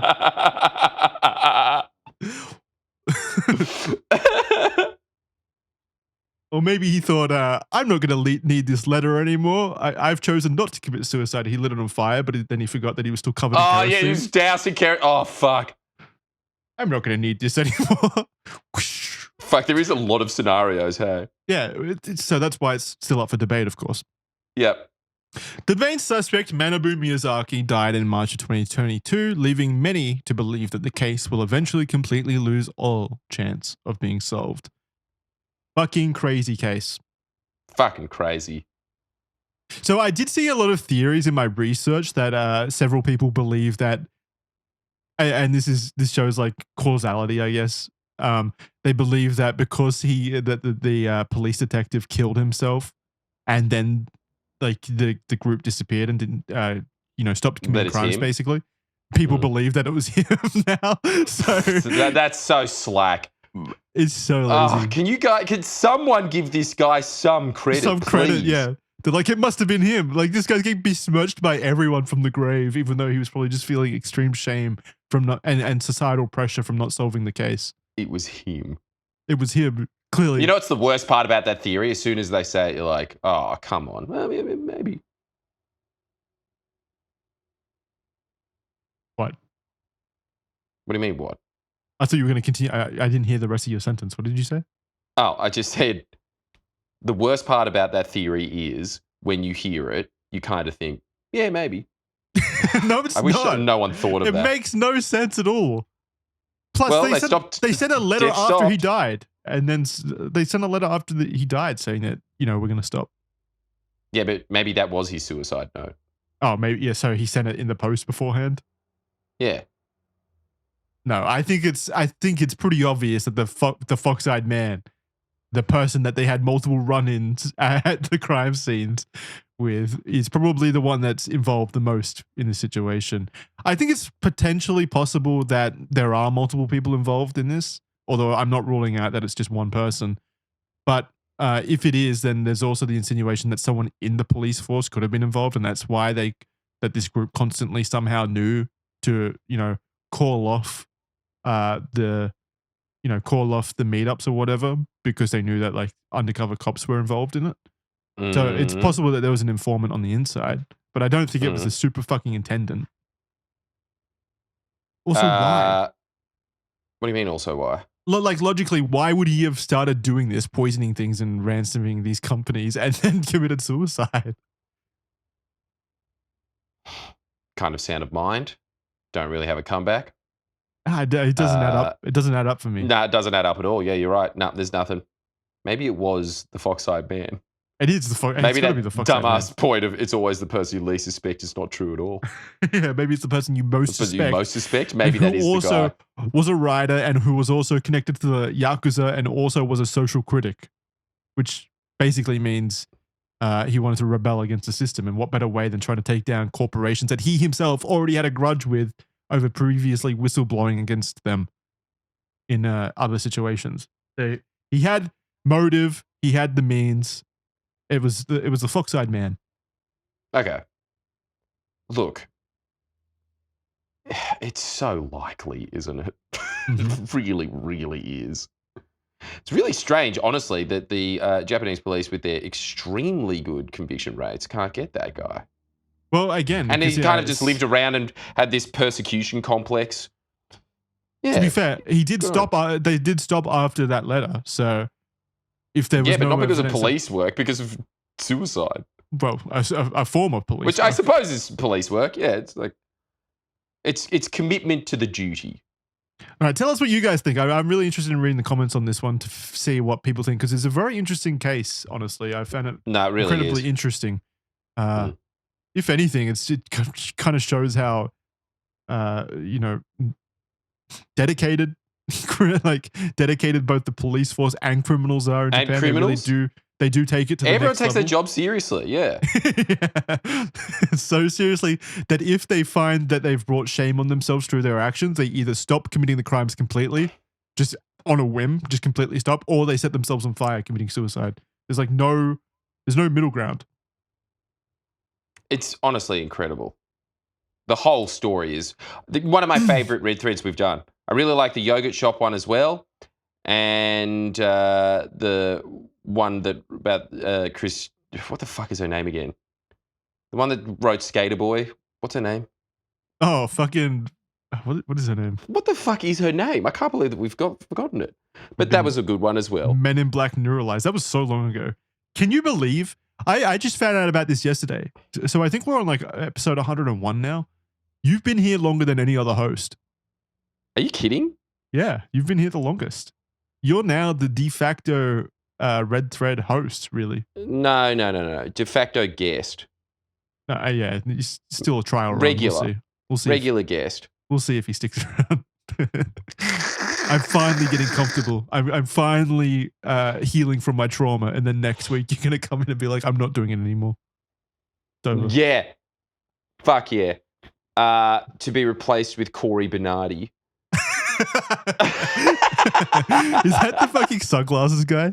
The sunglasses guy. I'm not taking him off. No American's gonna know about that. Look him up. He was a big thing. Look him up because, like, you won't regret it. Trust me. No, he was a guy that went on a current affair back in the day, and was very rude to our esteemed journalists. Wouldn't take off those glasses. Yeah, honestly, it's like one of the most viral things that's ever happened in Australia. So look that up. It is a proud part of our history. I'm not making that up. That is honestly probably going to be written in history books. I know for a fact that it is written in school textbooks to this day. It actually would be. Did you just open a beer? No, it's my drink canister, whatever you call them, water bottle. Anyway, you can also, while you're going to look up that, you can also look up official.men 7-day free trial right now. So you can sign up to that. We're very close. Literally, I think 5 members away from Jordan doing a funny TikTok dance. The final countdown. The Budday TikTok It'll be dance. Totally worth it. So we'll be posting it on there as soon as we hit that number, 5 more members. So if you want to see Jordan do a funny TikTok dance, 7-day free trial, sign up right now, official.men. You can sign up and watch that probably by the time this goes live. So thank you very much for the people who have signed up to that. You get free, ad-free content, early access to shows, a lot of bonus stuff up there. So please, if you like Red Thread, it's the best way to support us. If you can't do that, then please tell some friends and family about Red Thread. Spread it that way. Spread it like the STD that it is. Give it to all of your romantic partners. Let them know. Sound thematic device. All right, that's going to do it. And we'll see you next time on Red Thread. A very special episode coming next time. Very excited about that one. We both are. It'll be great. We'll see you next time. Bye, guys. Bye.